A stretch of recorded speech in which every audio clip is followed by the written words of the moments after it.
할렐루야. 저는 항상 이렇게 많이 뵙게 돼서 반갑고 감사합니다. 제가 7년 동안 여의도를 떠나 있었어요. 7년 만에 당장에 여의도로 멋지게 하고 처음 설교하는 것이 이것입니다. 목소리에 아직 힘도 없고 또 아직 다리에도 힘이 없어요. 그 이유는 이따가 여러분께 말씀드릴 텐데요.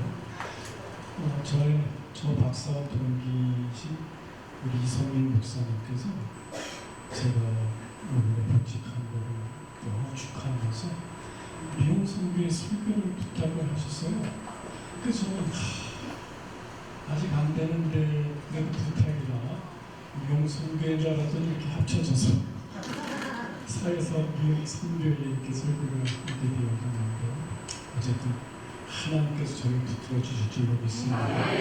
기도하고 하나님 말씀 나눕니다. 전능하신 하나님, 이 시간 주님 무슨 말씀을 증거할 수 있겠습니까? 성령께서 입술을 주장하여 주셔서 사람의 말이 아니라 이 시간 주님의 음성을 듣고 피차게 은혜 받고 도전받는 귀한 시간이 되어지게 하여 주시옵소서. 예수님의 이름으로 기도합니다. 아멘. 함께 읽은 본문 말씀을 가지고 주는 시간 나의 능력과 도움 이런 제목으로 여러분과 이야기를 나누겠습니다. 오늘 우리가 함께 읽은 이 말씀을 저는 참으로 좋아하고 사랑합니다. 근데 저만 좋아하는 줄 알았더니 지난 기독교 역사상 위대한 설교가 10명을 뽑으라면 거기에 드는 한 목사님이 계셔요. 영국이 나온 위대한 설교가 스펀전 목사인데 이 말씀 굉장히 좋아하고 사랑한다고 그렇게 말씀하셨어요. 우리 기독교 역사상 10명 안에 드는 설교가라면 정말 굉장한 분 아닙니까? 어떻게 보면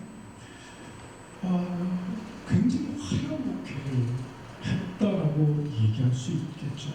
그럼에도 불구하고 왜 그 목사님께서 이 말씀을 그토록 사모하셨으며 이 말씀을 그렇게 좋아하셨을까요? 그 말씀을 너무나 사랑해서 그 목사님이 50세 되던, 여러분 잘 알듯이 50세는 희년이잖아요. 희년을 기념해서 그 교회가 목사님을 위해 주리하우스라는 기념관을 세워드렸는데 이 기념관의 머릿돌에다가 이 말씀을 새겼어요. 그러면 너무나 좋아하는 말씀이라고.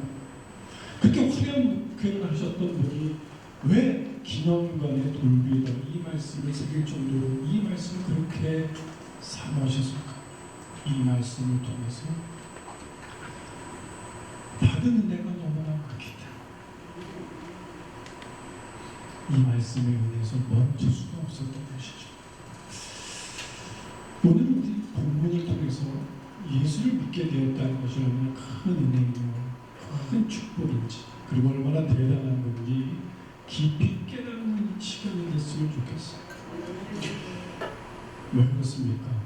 여러분, 왜 예수 믿는다는 것이 왜 그렇게 큰 은혜며 축복이며 대단한 것입니까? 야훼가 나의 능력이 되시고 구원이 되신다고 그렇게 떠들 수 있는 사람이 지구상에 예수 믿는 저와 여러분밖에 없기 때문에 그래요. 저 여러분 이미 예수를 믿고서 우리의 신분이 바뀌었어요. 주인이었다가 의인이 되어졌습니다. 아멘. 내가 사는 그 가정은 그러면 의인의 장막이 되어지는 것이죠. 아무나 큰 소리로 나는 의인이야, 내가 의인이기 때문에 내가 사는 장막도 의인의 장막이야라고 큰 소리로 그렇게 떠든다고 해서 그 사람이 의인이 되어지고 그 사람이 사는 장막이 의인의 장막이 되어지는 게 아닙니다. 하나님께서 인정하셨을 때 그 사람이 의인이 되어지고 그 사람이 사는 장막이 의인의 장막이 되어지는 것이죠. 그럼 여러분 우리가 얼마나 큰 복을 받았습니까? 그래서 오늘 본문을 다윗은 먼저 하나님은 나의 능력이라고 그렇게 고백을 합니다. 15절에서 16절에 그가 이렇게 고백하죠. 의인의 장막의 기쁜 소리 구원의 소리가 있습니다. 야훼의 오른손이 권능을 베푸시고 야훼의 오른손이 높이 들렸으며 야훼의 오른손이 권능을 베푸시나도다. 여기서 여러분 권능을 베푼다라는 말은 하나님께서 힘을 주신다는 거다. 대적을 무찌를 수 있는 힘을 주신다는 말이죠. 지금부터 20년 전이요. 제가 이 말씀을 붙들고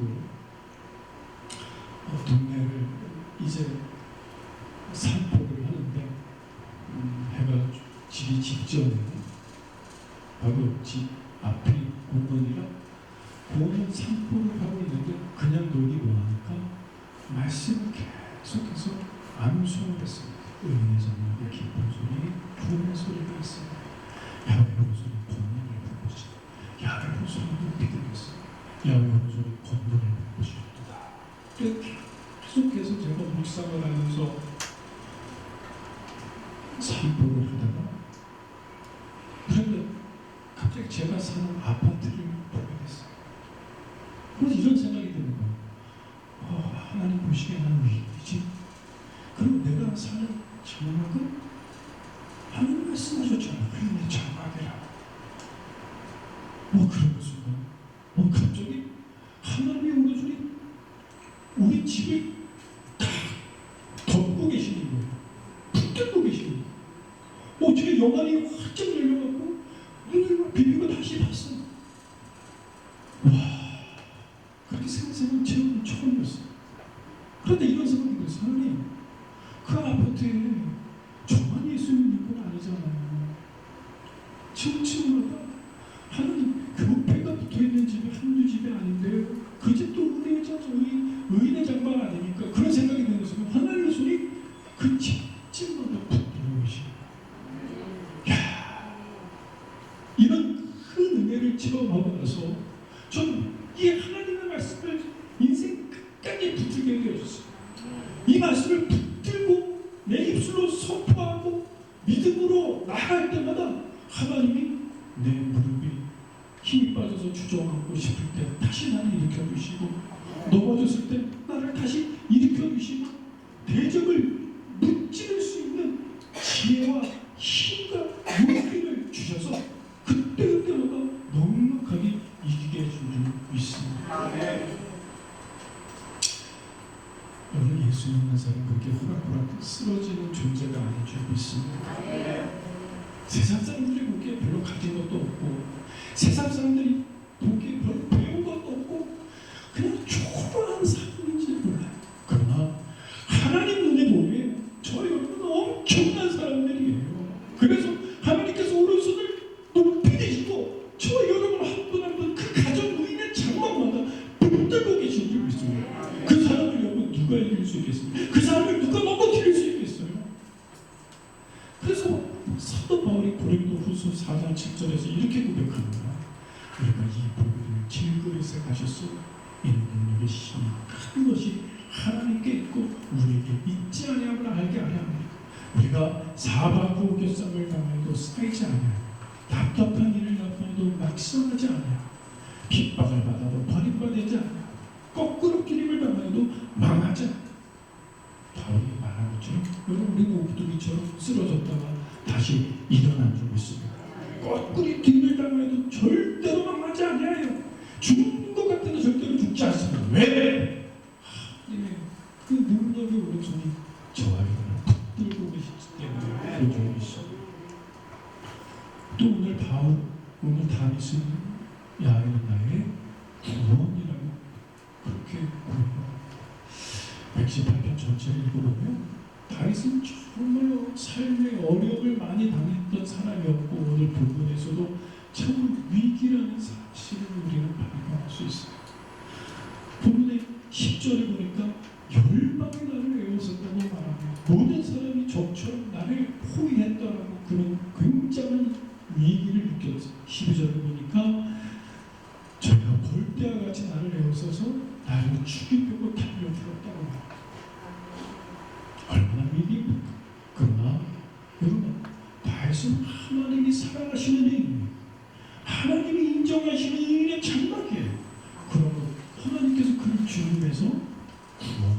줄 믿습니다. 어떻게 구원하셨어요? 17절 18절에 보니까 내가 죽지 않고 살아서 야훼께서 하시는 일을 선포. 너희들 보기에 내가 죽은 것 같지? 난 절대로 죽지 않아. 하나님이 나를 구원해 주셨어. 그래서 난 죽지 않아. 그러면서 그가 이어서 뭐라고 말합니까? 야훼께서 나를 심히 경책하셔서 나를 죽음에 묻히지 아니하셨다. 어디에 묻히지 않으셨다고? 죽음. 물론 하나님 앞에 다윗이 잘못한 부분이 있을 수 있어요. 그래서 하나님이 그것 때문에 다윗에게 채찍질은 했었어요. 그러나 그를 어디에 묻히지 않으셨어요? 죽음에 묻히지 않았어요. 할렐루야. 그래서 걔가 다윗은 죽지 않고 살았다는 이야기예요. 여러분, 우리에게도 이와 같은 은혜가 오늘 있는 줄 믿습니다. 우리 모두가 하루를 기적같이 살고 있어요. 제가 기적같이 산다는 말을 할 때는 함부로 하는 게 아니에요. 저를 봐서 제 간증을 통해서 여러분 그렇게 여러분에게 하나님의 영광을 나타내길 원합니다. 제가 한 20kg가 빠져서 저를 알아보는 사람이 잘 없더라고요. 그리고 머리 염색을 이제는 할 수가 없어서 염색도 못하니까 더 나이가 늙어 보여요. 베이스 권사는 제가 영등포 이교구에 있었을 때 그때 희뿌장했거든요. 저는 그때 30대였고요. 근데 오늘 잘 못 알아보시는 거 보면 참 세월도 배희숙이 아니라 배숙희 권사님 세월이 많이 지났고 여러분 제가 저 잘 모르시죠? 저 아시는 분 계세요? 한 분, 두 분. 제가 예전에 대경구장 시절에 여기 소유배로 왔었어요. 사회사업센터에.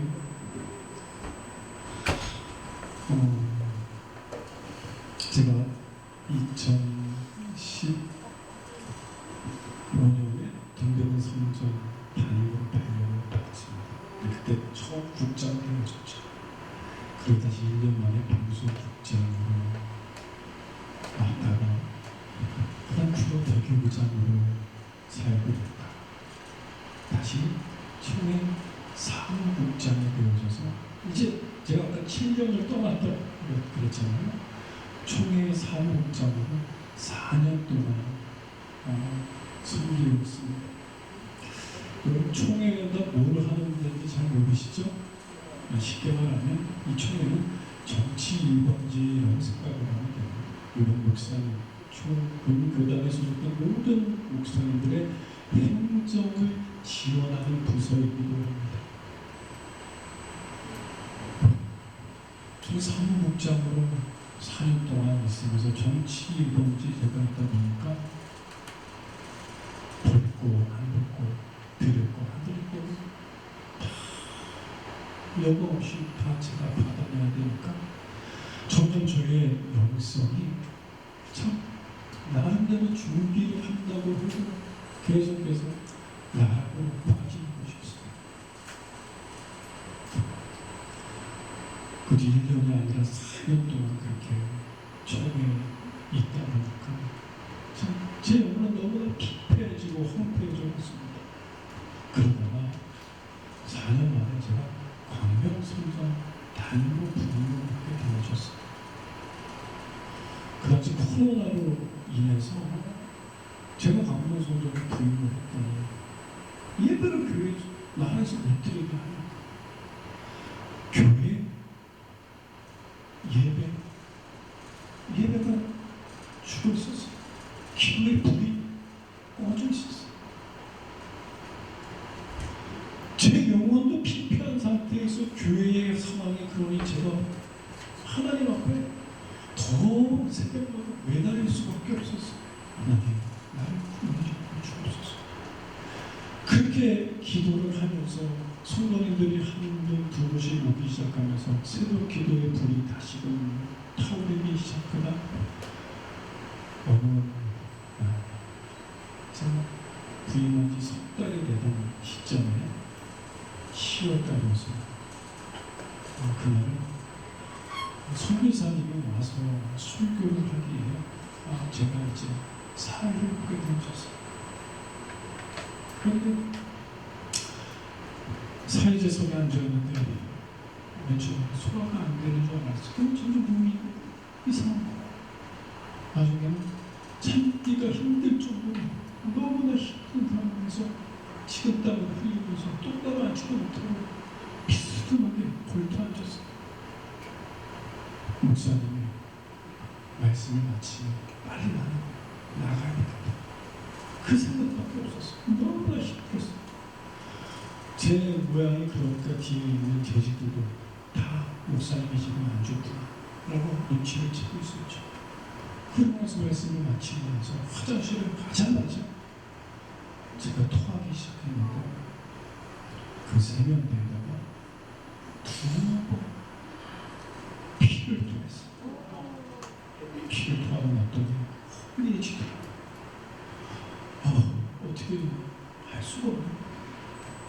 남성교 회장님께서 119를 풀면서 제가 강한 성심병원 간을 보셨습니다. 피가 나와서 피를 토해서 왜 피를 토했는지 머리를 찾다가 위 내시경을 했더니 위에서 터졌다고. 그래서 일단은 잘 봉합을 했다라고 얘기를 했는데 저희 위 모양이 너무 안 좋다. 그래서 조직 검사를 보냈답니다.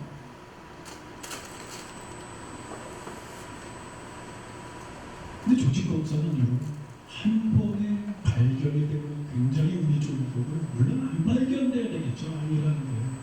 계속해서 매달 그렇게 추적 검사를 하는데 그렇게 위내시경 검사를 3번째 하던 12월 달에 그만 소화기내과 의사가 나는 거기서 감당이 안 되니까 빨리 혈액내과로 가세요. 그 얘기를 들으니까 마음이 어때요? 굉장히 큰 불편함을 가지고 혈액내과를 갔더니 담당 의사가 급성 혈액암입니다. 혈관 악성 림포종이 걸렸어요. 제가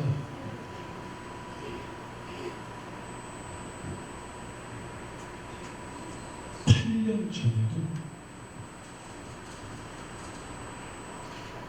은평 대교부장 시절에 갑상선 암이 걸려서 그래서 수술을 한번 했었거든요. 근데 또 혈액암이 걸렸다고 그 얘기를 들으니까 아니 암이 한 번도 안 걸리는 사람이 많은데 왜 나는 이렇게 2번씩 목사였지만 마음이 참 무너지는 쉽지 않아.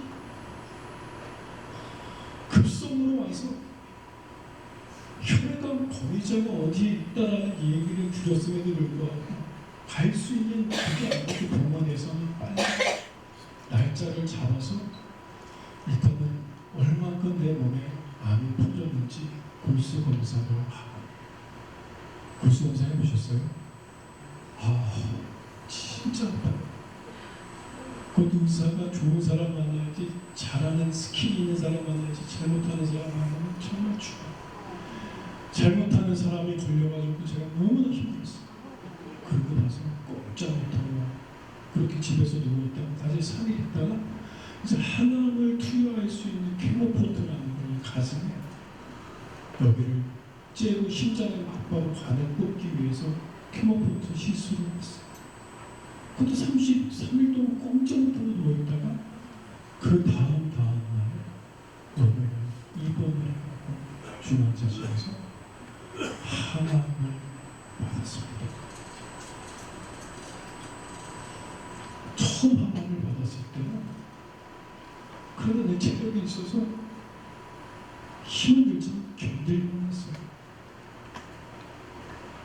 3주 있다 다시 2차 항암을 하고 2차까지도 견딜만 했어요. 근데 3차부터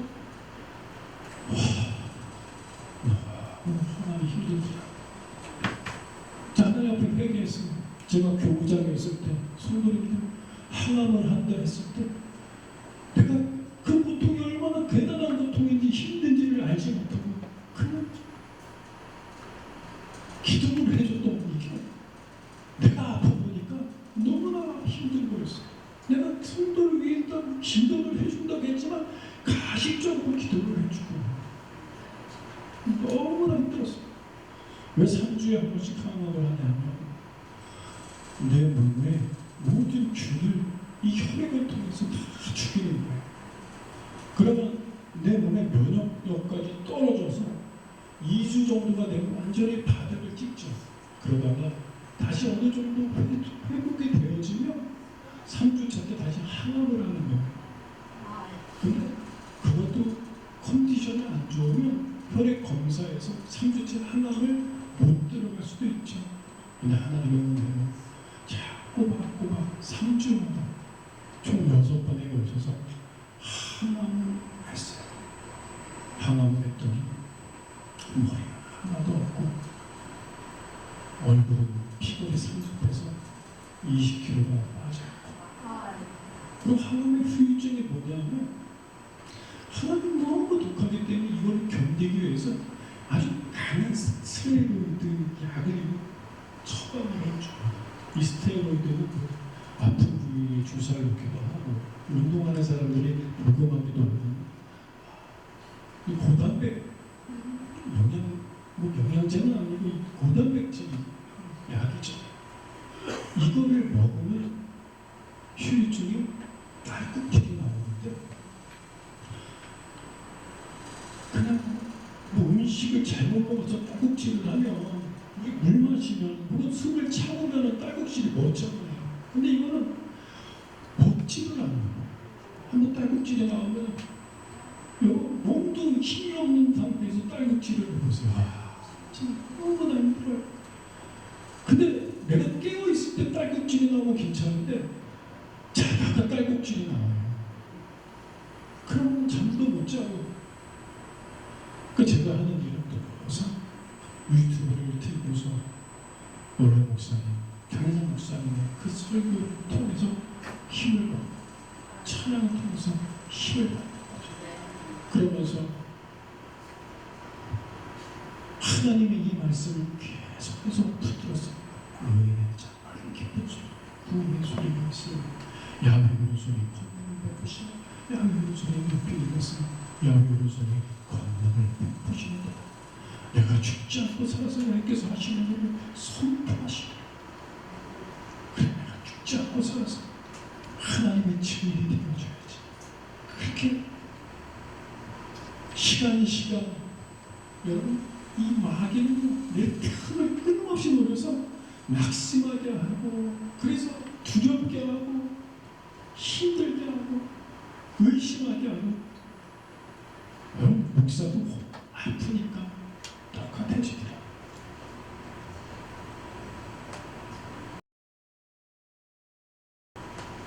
그 과정을 6개월을 지내고 나서 다시 또 검사를 받았어요. 그랬더니 의사가 일단 깨끗합니다. 그런데 혈액암은 다시 금세 돌릴 수가 있으니까 관리를 잘 하셔야 됩니다. 그런 나름대로 정말 관리를 철저하게 잘 했어요. 6개월에 한 번씩 검사를 받는데 작년 6월달이었죠.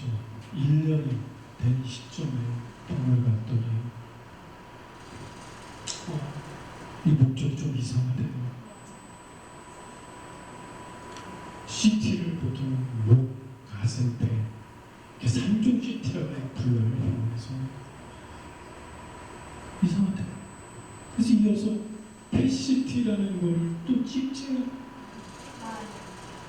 그거를 보더니 의사가 조직 검사를 해야 됩니다. 와, 여러분 의사의 말 한마디가 참 사람을 참 죽였다 살렸다. 그 얘기를 들으니까 이 항암의 고통이 너무나 힘들어서 완전히 와서 막 가만히 제가 어떻게 있지를 못할 거. 너무나 소리터고 답답하고 밖에 나가도 진정해야 돼. 말도 어눌해지고 어떻게 똑바로 걷지도 못하고 차를 타고 운전을 해도 똑바로 못 가고 차선을 몰고 가고 주차도 삐딱하게 하고 말을 하다가 단어가 생각이 안 나요.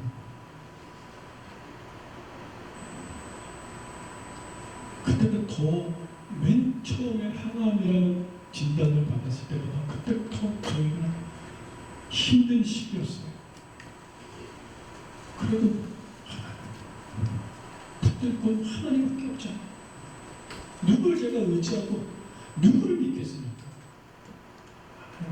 이 말씀 붙들고 계속해서 기도하고 감사하고 기도하고 그렇게 3번의 항을 마치고 나서 다시금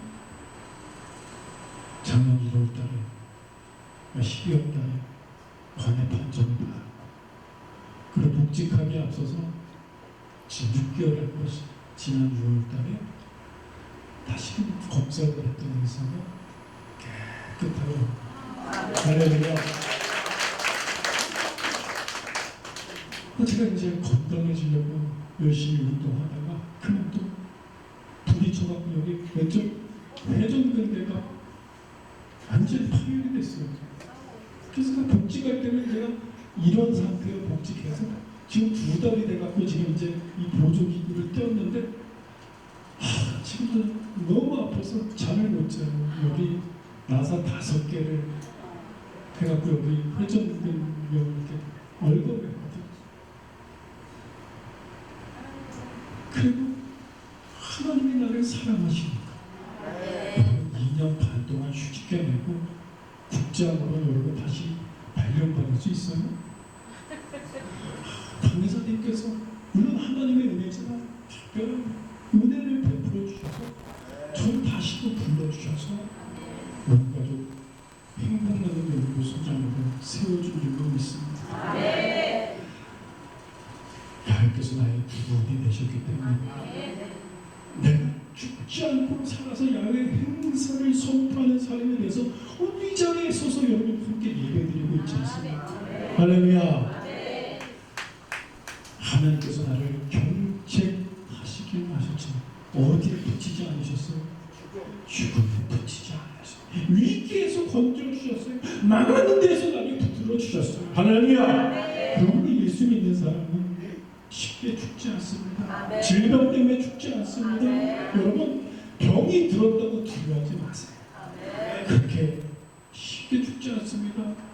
어려움이 당했다고 여러분 절대로 두려워하지 마세요.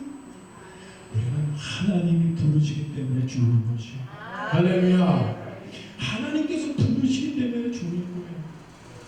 하나님이 저와 여러분의 구원이 되십니다. 우리 다 같이 큰 소리로 오늘 14절, 15절, 16절을 읽습니다. 시작. 나의 영광 찬송이시오 나의 구원이 되셨다. 이는 제 감각에 깊은 소리 구원의 소리가 있으며 나의 오른손이 구원을 외치며 영광의 소리를 부르며 영광의 소리를 구원을 할렐루야. 내가 죽지 않고 살아서 야훼 하시는 일을 야훼 항상 선포하리라. 내가 그리로 들어가 야훼께 감사하리라. 우리 모두가 이와 같은 능력 있는 하루하루 살기를 예수님 이름으로 축원합니다. 아버지 하나님, 다윗이 하나님 앞에서 그 찬양으로 고백합니다.